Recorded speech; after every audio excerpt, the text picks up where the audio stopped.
My name is Emily and I am 28 years old. For as long as I can remember, I have been invisible in my own family.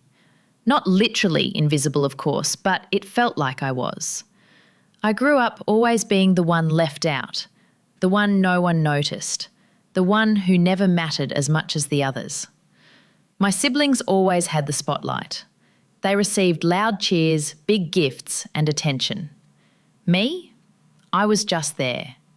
Present, but never really seen. For 28 years, I told myself it was okay. I told myself maybe one day they would see me. Maybe one day they would finally treat me like I mattered too. I kept hoping. Year after year, I waited for my turn, but that turn never came. And on my 28th birthday, it became clear that it never would. You would think a birthday is a special occasion, right? That at least your own family would remember it. But no, not mine. Not once in my 28 years did they celebrate me the way they celebrated the others, and that year was no different. On the morning of my birthday, instead of hearing happy birthday, I got a phone call that changed everything. It was my mother. Her voice was calm and commanding, just as it always was when she spoke to me. She said, "Emily, the family gala is coming up. We want it to be the grandest one yet. You will plan it, every single detail. Do not disappoint us." I froze, phone pressed against my ear, my heart pounding. It was my birthday, but she didn't even mention it. Not one word about me. Not even a small happy birthday. Instead, she handed me the job of organising their biggest event of the year, an event designed to showcase their wealth and reputation. And I was supposed to make it perfect, while my own special day was treated like it didn't exist.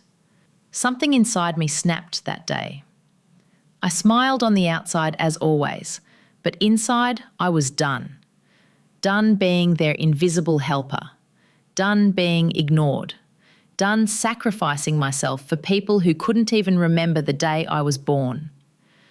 That was when a secret plan began to form in my mind. And this plan, it changed everything. Fast forward 3 weeks, and where was I?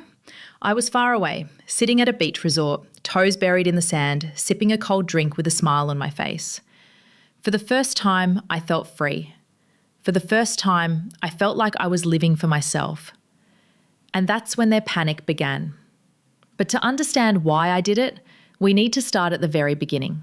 So before I take you back to that beginning, tell me, where are you watching from right now? Drop it in the comments. And don't forget to like this video and subscribe for more stories like this. You don't want to miss what happens next.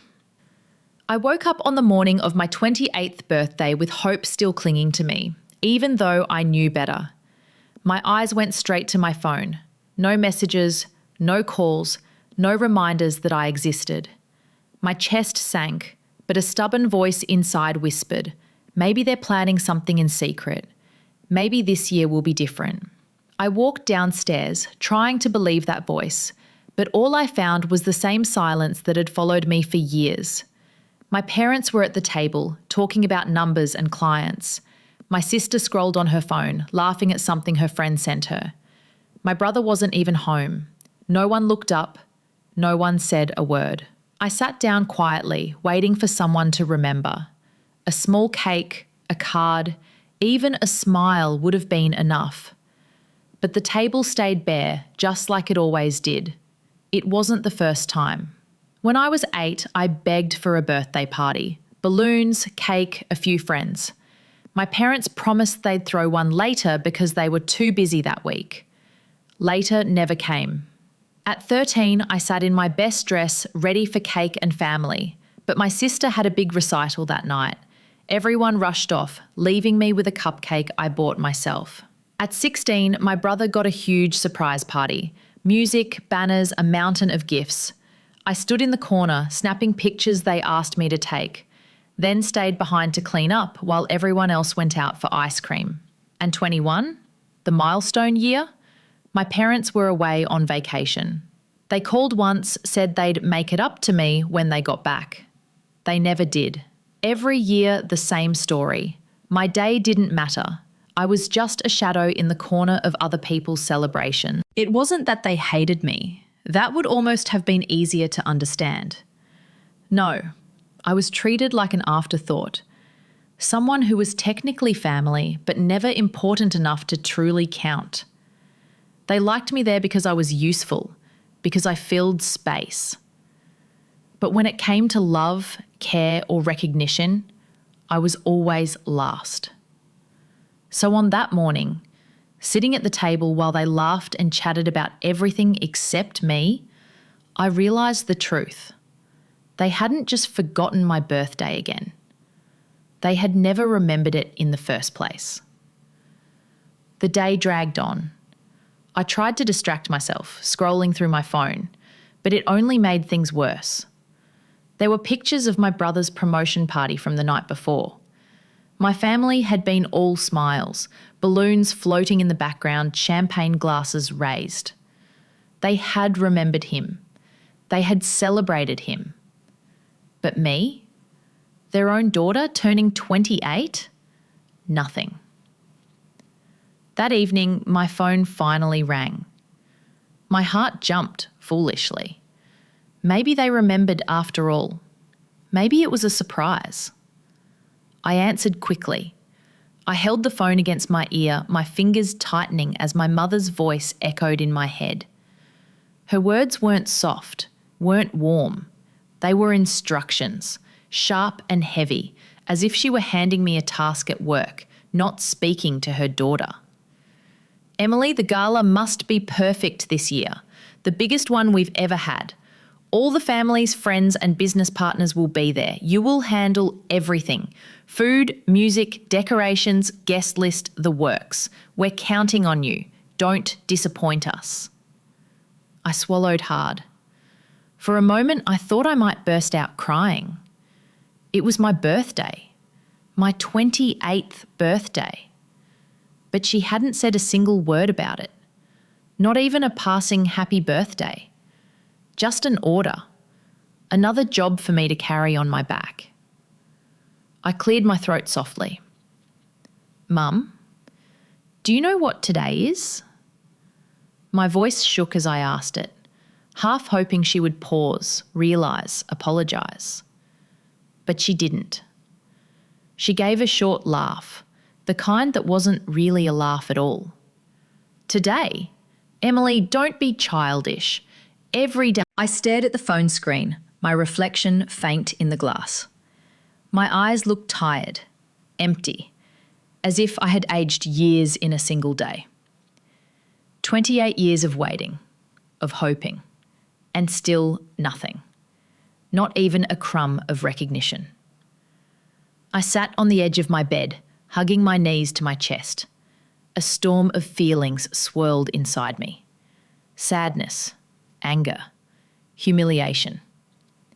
It was as if they had erased me from their world, except when they needed me to hold it together for them. I thought of the years behind me, of all the birthdays that had come and gone without notice, of all the times I had stood on the sidelines while my siblings basked in the spotlight. I thought of the way my parents praised them, supported them and celebrated them, while I was told to do more, give more, be quiet. That night, sitting alone in the dark, I realised something I hadn't let myself admit before. I wasn't a daughter to them, not really. I was a worker, a servant in plain clothes, a name they remembered only when there was a task to hand out.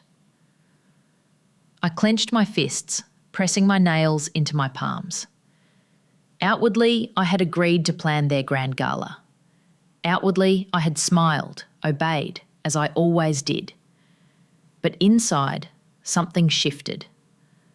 Something deep inside me whispered, "This cannot go on forever." For the first time in my life, I didn't just feel forgotten. I felt finished. Done with the quiet waiting. Done with hoping for love that would never come. And as I lay down in bed that night, staring into the dark, one thought burned in my mind. All I had ever done was give. But no matter how much I gave, none of it mattered to them. I lay awake long after my mother's call ended, staring at the ceiling as memories began to replay like old film reels. The silence of my room was heavy, but my thoughts were louder. Every corner of my mind reminded me of how much I had given over the years, how much of myself I had poured into a family that never once paused to thank me. It wasn't money they ever needed from me. We had plenty of that. No. Even on ordinary days, I was the family's unspoken worker. I was the one who drove my sister to rehearsals, my brother to his interviews, my parents to their endless functions. I was the one who made lists, handled calls, ordered replacements when something was forgotten. And when tensions rose, when arguments flared up, I was the one who stepped in, smoothing things over, reminding everyone to breathe, playing the role of the peacekeeper. But peacekeepers rarely get peace themselves. And what made it worse? My siblings never saw any of it. They would sweep into events just in time for applause, dressed and smiling, while I wiped sweat from my forehead in the back. They were celebrated for simply showing up.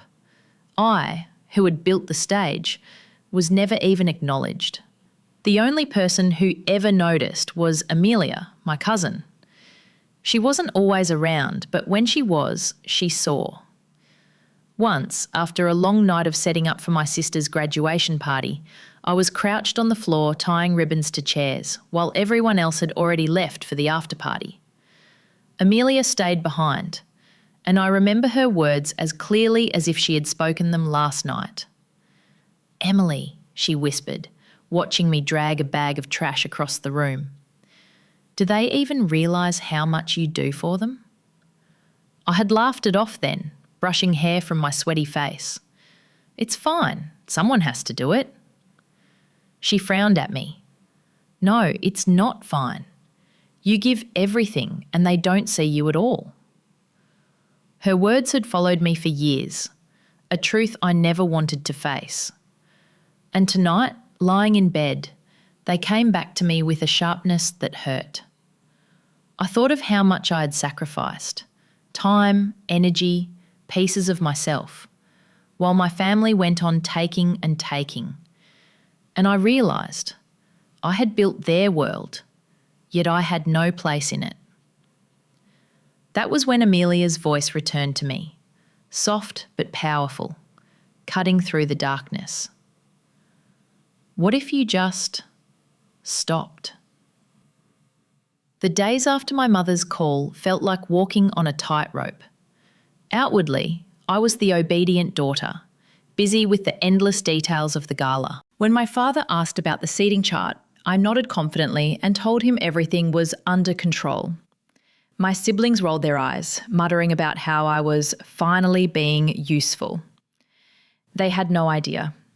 Behind closed doors, the truth was very different. While I typed fake schedules and sample menus, another browser window stayed open on my laptop. Beach resorts. I scrolled through pictures of turquoise water and white sand, my chest rising with excitement each time. After hours of searching, I found it. The perfect place. A small but luxurious resort tucked away on the coast, far from the noise of the city and, most importantly, far from them. Booking it felt like stepping into another life.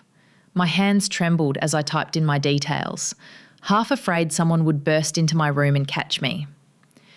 When the confirmation email arrived, I stared at it for a long time, hardly able to believe it was real. For once, I was planning something for me. Still, I had to keep the act alive. I sent emails with made-up details, forwarding fake confirmations to my parents when they asked. I pretended to argue with caterers on the phone when, in reality, I was ordering a cocktail by the pool in my mind. I spoke of deadlines, decorations and deliveries, keeping my tone steady, hiding the thrill that burned inside me. At night, when the house was quiet, I packed small pieces into my suitcase. Not much, just the things I truly needed. A few dresses, sandals, my favourite book. Each item felt like a piece of my old life I was discarding, leaving behind the role I had been trapped in for 28 years. The strangest part was how easily my family believed me. They asked for updates, demanded perfection, but never looked closely at what I was actually doing. They were too busy thinking about themselves, too busy enjoying the comfort of knowing I would handle everything, as I always did. Their blindness was my cover, and it worked better than I could have hoped. But even as I moved carefully, fear lingered. What if someone noticed the truth? What if they checked the bookings, called the vendors, realised nothing had been arranged? My heart raced at the thought. Yet beneath the fear, I forced a smile, though my pulse pounded in my throat. "Oh, this? Just venue options," I said lightly, as if it were nothing. I scrolled quickly, showing her the actual vendor file, filled with numbers and names I had copied earlier. You know how Mum wants everything to be grand this year. I'm comparing ideas for atmosphere. Some places like to show off by sending over glossy brochures. My sister raised an eyebrow, her gaze lingering on me longer than I liked. She leaned against the doorframe, folding her arms. Well, I hope you know what you're doing. Mum's expecting perfection, and if you mess this up..." She didn't finish the sentence, but she didn't have to. Her smirk said it all. I nodded, keeping my face calm. "Don't worry, everything is under control." "Good," she muttered, pushing off the doorframe. She gave me one last look before walking out, her footsteps fading down the hall. As soon as she was gone, I let out a shaky breath, slamming the laptop shut. My palms were damp, my heart racing so hard I could hear it in my ears. That had been too close. 1 second slower and everything could have unravelled. I pressed my forehead against the cool wood of my desk, whispering to myself, "Get it together, Emily. You can't afford mistakes now." The fear stayed in my chest for a while, but slowly it was replaced by something stronger. Determination. That near miss hadn't scared me away. It had reminded me why I was doing this. My sister hadn't asked if I was tired. She hadn't asked how I was holding up. She hadn't even asked if I needed help. No, she only cared about whether I delivered perfection for everyone else to enjoy. That was how it had always been. I was their worker bee, their invisible fixer, expected to serve without question, without thanks. And now, with the gala resting on my shoulders, they still didn't bother to check if I was okay. They just assumed I would manage, like always. But this time was different. I sat back on my bed, my laptop still closed, and stared at my reflection in the dark screen. My own eyes stared back at me. Tired, yes, but sharper than I had ever seen them. For the first time, I didn't see someone invisible. I saw someone. A slow smile tugged at the corners of my lips. "They'll never see it coming," I whispered to myself. The days after my sister almost caught me were tense, but I kept my mask in place. I woke up early, carried my notebook around the house, and muttered about vendors and budgets loud enough for anyone to hear. On the outside, I looked like a woman buried in gala plans. On the inside, I was already gone. My family didn't notice the difference. They never looked past the surface anyway. But my brother was different. He was sharper, not because he cared, but because he wanted to catch me slipping. And one evening, he did. I was at the dining room table, pretending to work on a seating chart. My laptop screen showed a mess of names I'd copied and pasted from an old event file. To anyone else, it looked real. But my brother leaned over the back of my chair, his breath hot on my ear, and said, "Funny, I don't see any invoices. Where are the contracts? The caterer's deposit? The band's receipt?"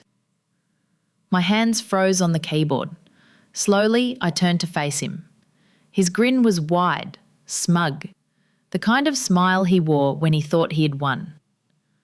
"I know you," he said, tapping the back of my chair. "You've probably been sitting here daydreaming instead of actually doing anything. And when Mum and Dad find out, you're done. They'll finally see what I've always known. You're useless."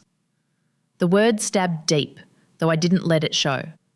For years, that word had followed me, whispered in the way they forgot my name during toasts, in the way my birthdays were skipped. Useless, invisible, nothing. "What do you want?" I asked softly. He smirked, leaning closer. "Simple. Work harder.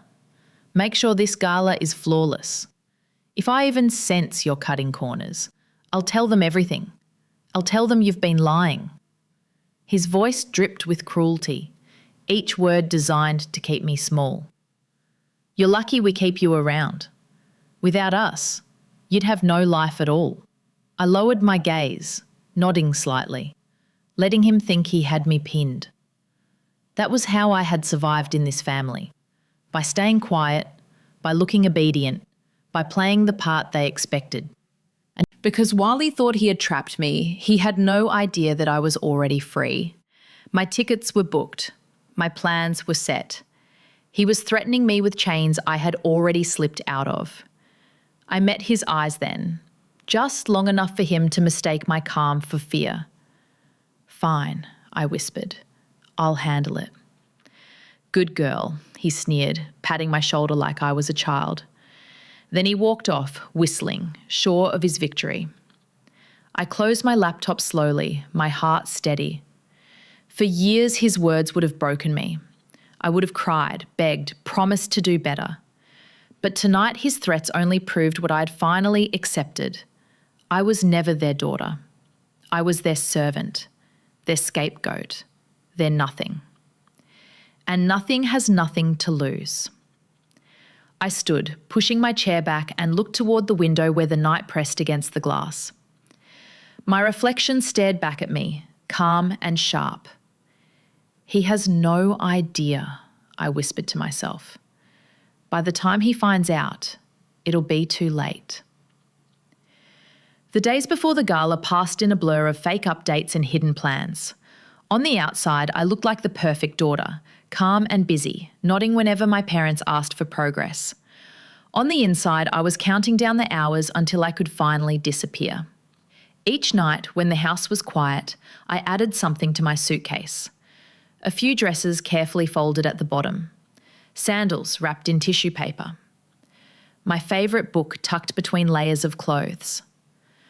A bottle of perfume I had never worn because no one had ever noticed me enough to care. Now, it was all for me. Piece by piece, I built a bag that wasn't just luggage. It was freedom. The tickets were printed and hidden inside the back of a notebook no one would ever bother to touch. I kept my passport inside a zipped pouch, slipping it under my pillow at night as if it were a secret too precious to leave lying around. Amelia was the only one who knew. When I told her, her eyes widened. "Emily, are you serious? You're really going to do this?" "Yes," I whispered. "I can't stay here anymore. I can't give them one more piece of me." Her face softened, and for the first time in years, Meanwhile, my family carried on as if everything was under control. My father barked out questions about the guest list. My mother waved her hands, telling me not to forget the wine selection. My siblings reminded me, in their usual smug way, that everything had to be perfect. None of them lifted a finger to help. None of them noticed how little I actually showed them. They were so sure of me, so sure I would never dare to fail them. At dinner, I listened to them brag. "This will be the most talked about gala of the year," my father declared. "Our reputation will shine brighter than ever." My brother smirked, adding, "Thanks to Emily's hard work. For once, she's doing something useful." I forced a polite smile, hiding the laugh that bubbled up inside me. If only they knew. As the final week slipped away, my nerves twisted tighter. What if someone checked the bookings? What if they caught me leaving? But beneath the fear was a wild, thrilling energy. For the first time in my life, I wasn't waiting for scraps of attention. I was taking control. The night before the gala, the house buzzed with excitement. My parents toasted to tomorrow. My siblings laid out their outfits. Laughter echoed through the halls. None of it included me. I slipped into my room quietly, heart steady, hands calm. My suitcase sat ready in the corner, zipped and waiting. I looked around once, taking in the room that had always felt more like a cage than a home. Then I pulled the handle up and wheeled the bag toward the door. Every step down the hallway felt unreal, like I was walking out of someone else's life. The front door opened with a soft click, and the night air rushed against my skin, cool and freeing. I whispered to myself, "This is it." And then I stepped into the dark, leaving them behind. The night of the gala arrived like a storm waiting to break. The grand hotel ballroom gleamed with polished floors and chandeliers dripping light onto the tables below. Guests poured in, laughing and smiling, dressed in glittering gowns and crisp tuxedos. The air buzzed with excitement. My family stood at the entrance, greeting people with wide smiles. The band never started. Guests shifted in their seats, glancing toward the empty stage. The table sat bare, with no food, no drinks, not even water. Waiters should have been circulating with trays, but there were none. The decorations looked thin, almost forgotten, just plain cloths and a few scattered flowers. Whispers spread quickly. "Where's the music?" someone muttered. "Weren't we promised a 5-course dinner?" another asked. Laughter turned uneasy, conversations sharper, eyes darting toward my parents. I wasn't there to see their faces, but I could imagine the first flicker of panic crossing my mother's features, my father's smile tightening as he tried to laugh it off, my siblings looking around in confusion, their arrogance faltering. Meanwhile, I was hundreds of miles away. The soft sand pressed against my toes as I sat by the ocean, a tall glass of something sweet and cold in my hand. The waves rolled in and out, calm and endless, the sound like music just for me. For the first time in my life, I felt weightless. My phone buzzed on the lounge chair beside me. Once, twice, again and again. The screen lit up with missed calls. Mum, Dad, my brother, my sister. Then messages began to pile in, one after another, filling the screen faster than I could read them. "Where are you? The caterers aren't here. What's going on? Emily, answer right now. You've ruined everything." I let it buzz. I let it scream. I picked it up once, only to press the side button and flip it face down. The silence that followed was sweeter than any music. Back in the ballroom, I knew the whispers had turned into a roar. Guests would be standing now, pulling out their phones, some laughing, others already leaving. My father would be sweating, trying to call in favours. My mother would be furious, hissing orders at anyone within reach. My siblings would be looking for me, their voices sharp, demanding answers they'd never get. And me? I leaned back in the chair, closed my eyes, and let the sea breeze wash over me. For years, I had been the invisible one, the forgotten one, the servant in plain sight. But tonight, my absence spoke louder than anything I had ever said. They couldn't ignore me now. I wasn't there, but my phone told me everything. It buzzed and lit up non-stop, not just with calls and voicemails, but with videos and photos posted online. Guests had already begun recording the mess: empty tables, unfinished decorations, the silent stage. Some clips showed my mother flailing her hands at the staff, her face twisted with rage. Others caught my siblings yelling at each other across the room. Even without being in that ballroom, I could see it all unfolding, and I didn't have to guess at the rest. I knew my family too well. I had spent years watching them unravel whenever things slipped out of their control. My mother, always the perfectionist, would have been the first to snap. "How could this happen?" she must have hissed, her voice sharp enough to cut. She would have barked orders, her manicured fingers stabbing the air, as though she could claw perfection out of thin air. My father's voice was familiar too, the false cheer he used when he thought charm could cover cracks. "Just a little delay, everyone, no need to worry," he would have said, chasing after guests who shook their heads and walked out. I could almost hear the forced chuckles fading into silence as no one listened. And my siblings? The videos already showed them bickering, their faces red, their voices raised. My brother pointing his finger, my sister snapping back. Their argument had spilled into the open, a mess for the world to see. Guests posted their own captions. "So much for the gala of the year. Not even water on the tables, what a joke." My family, who loved to show off their power, were now trending online for all the wrong reasons. Their perfect image was crumbling, faster than glass dropped on marble. Back at the resort, I sat cross-legged on the bed, watching the notifications flood my screen. The numbers climbed. 200 missed calls, then 3. Dozens of voicemails. I pressed play on the first. My mother's voice blasted through, furious and frantic. "Emily, where are you? Do you realise what you've done? You've ruined us. Get here now before everything collapses." The next was my father. His tone was shaky, his pride cracked. "Emily, sweetheart, please, just tell us where you are. I let the words wash over me, my chest tight. For years I had begged to be noticed, to be remembered, to be called. Now my phone screamed my name again and again, but not out of love, out of fear, out of desperation. They didn't miss me. They missed what I did for them.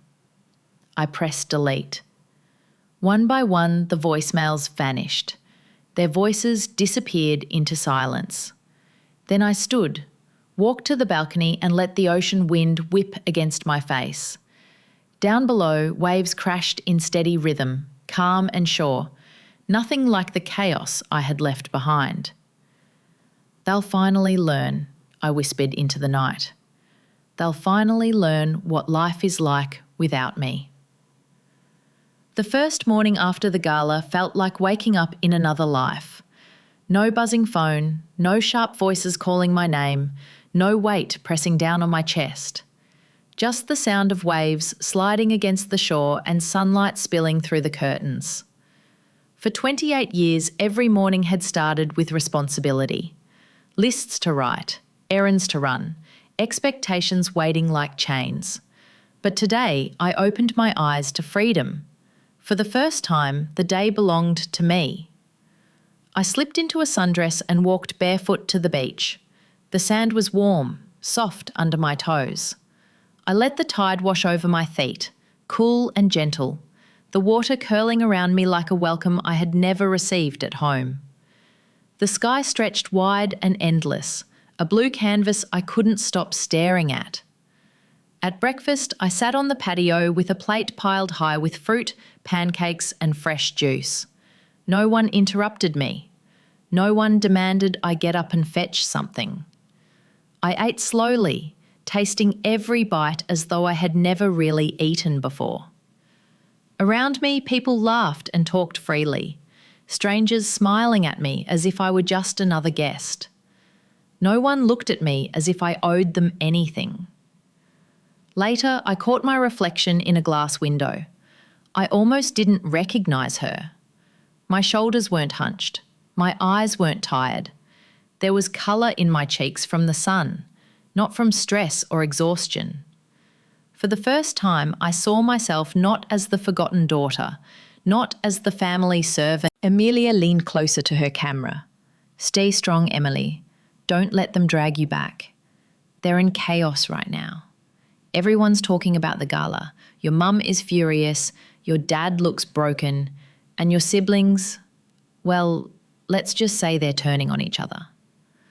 I nodded, the corner of my lips lifting. I'm not surprised. She softened, her voice gentle. I'm proud of you.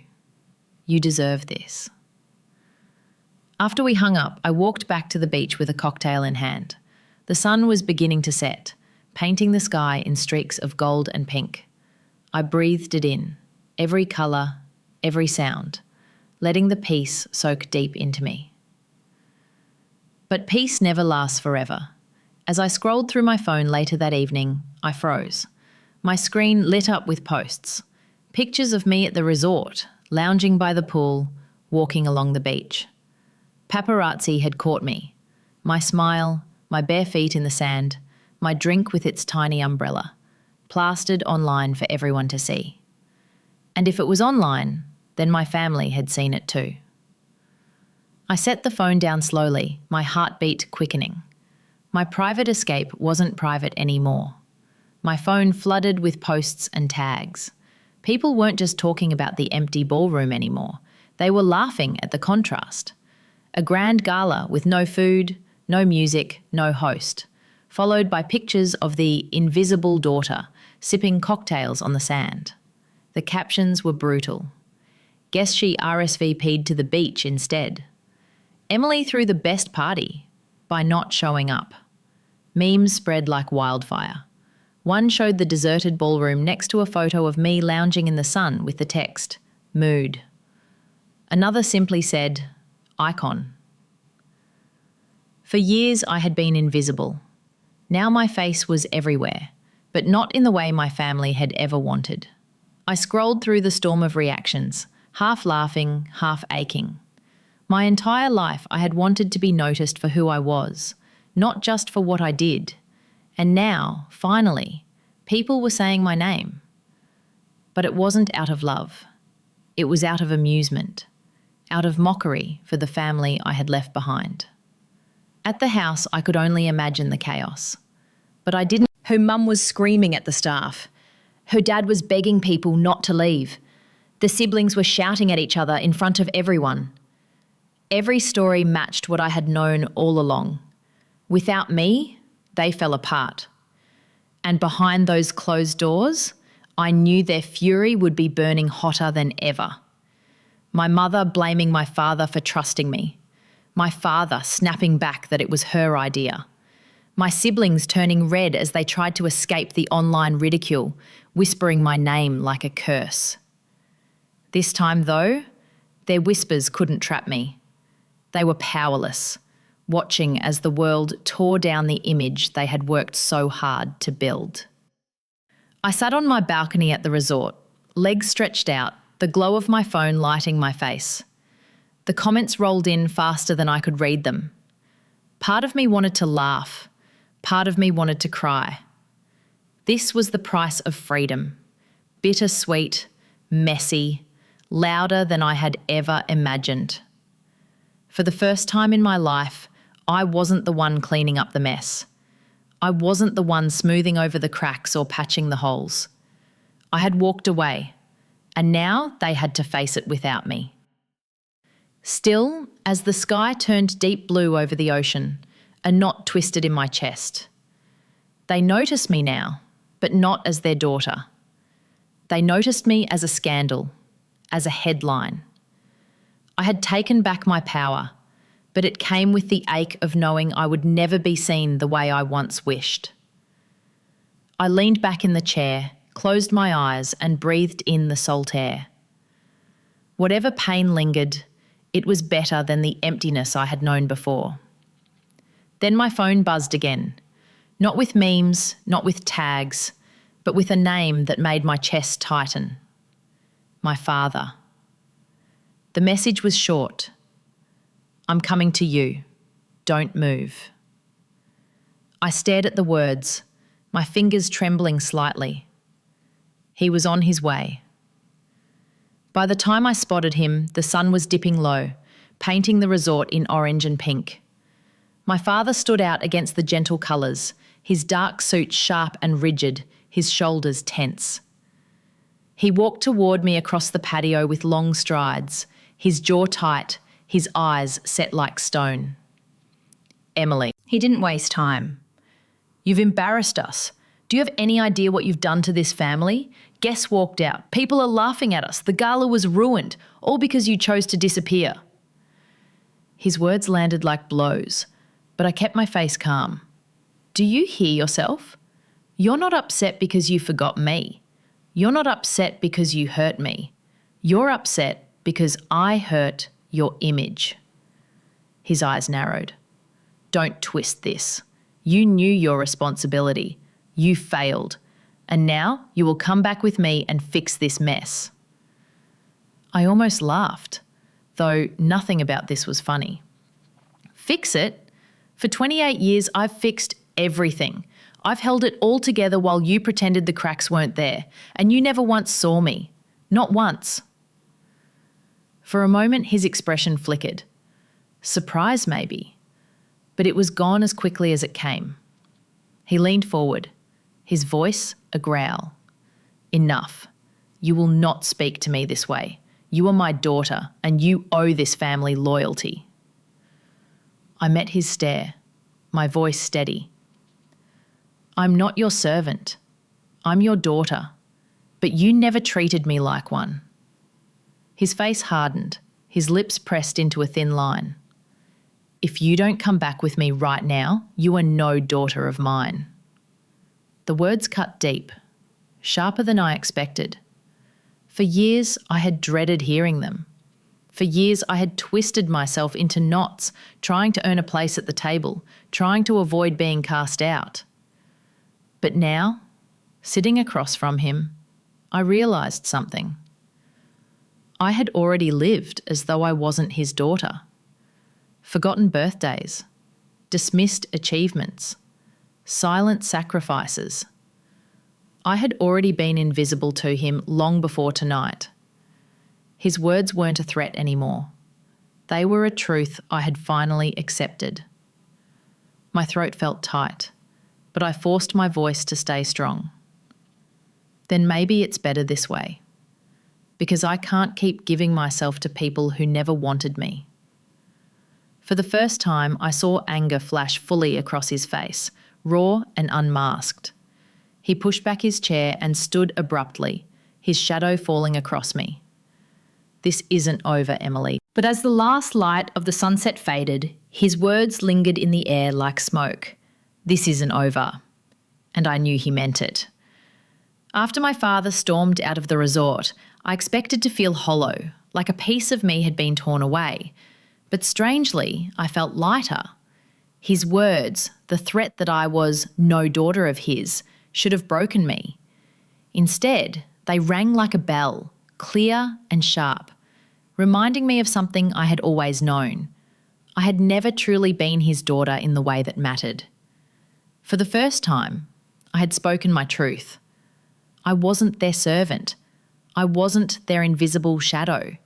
I was me. The following morning, I walked the shoreline alone, the waves curling around my ankles.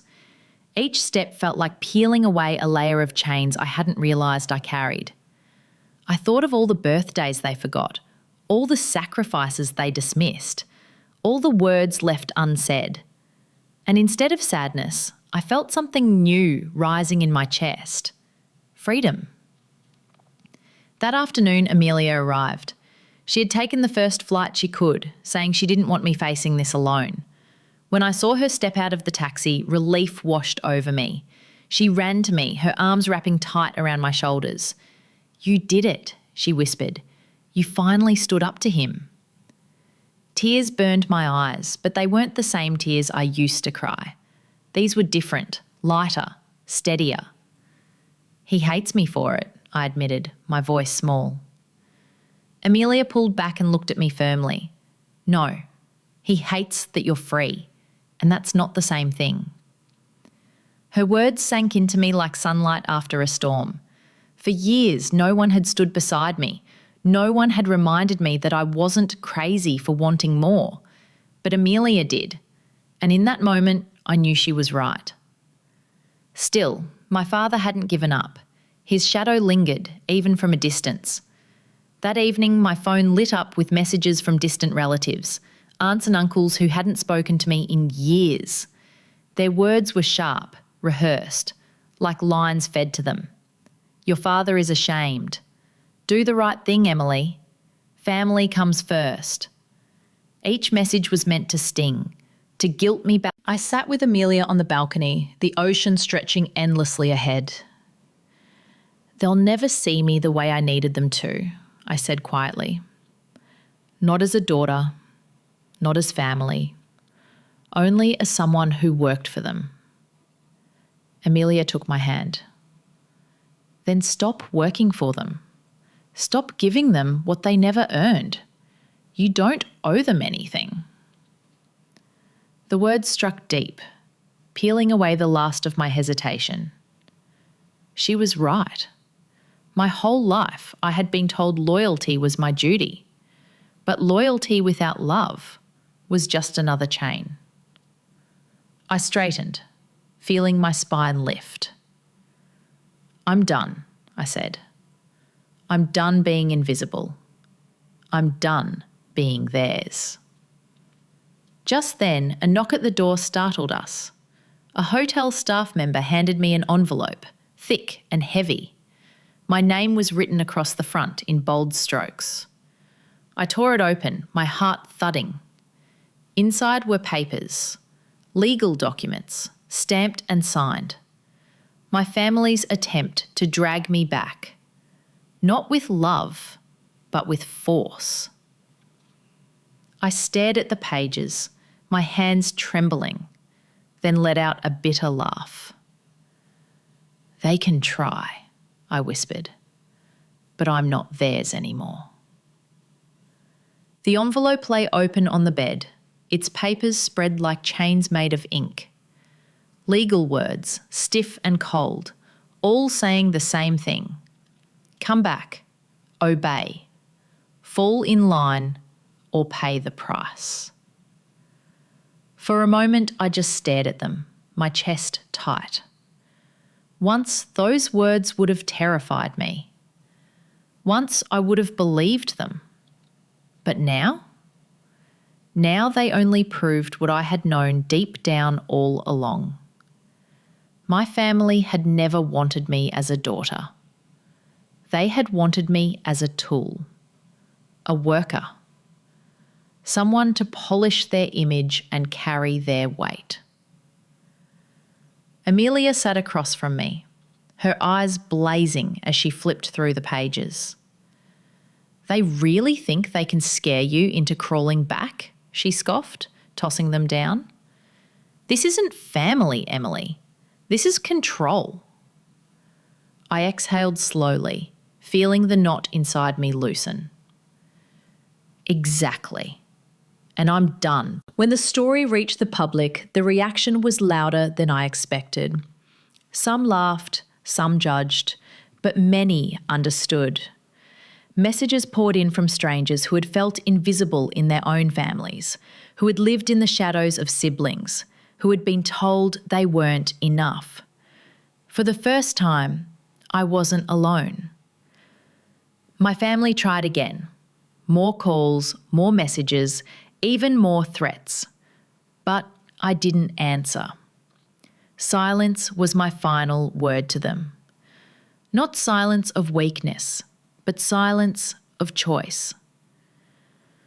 Weeks passed, and with each day the weight on my shoulders grew lighter. The storm around my family still raged, but it no longer touched me. I wasn't their fixer anymore. I wasn't their scapegoat. I was free. When my birthday came around again, I celebrated it differently. No silence, no waiting by the phone, no tears. Amelia baked a cake. Nothing fancy, just soft layers with candles stuck on top. She gathered a few friends I'd made at the resort. We sat around a table lit by candles and laughter, not chandeliers and forced smiles. When they sang Happy Birthday, my chest tightened, not with sadness but with joy. It was the first time in 29 years that the song was meant for me, and only me. I closed my eyes, made a wish, and blew out the candles. The smoke curled into the air, carrying away the last of the chains I had carried. Later, as I stood on the balcony with the night air brushing my skin, I whispered the truth I had learned through all of it. Sometimes, to finally be seen, you have to disappear first. And for the first time, I knew I was no longer invisible. I was free.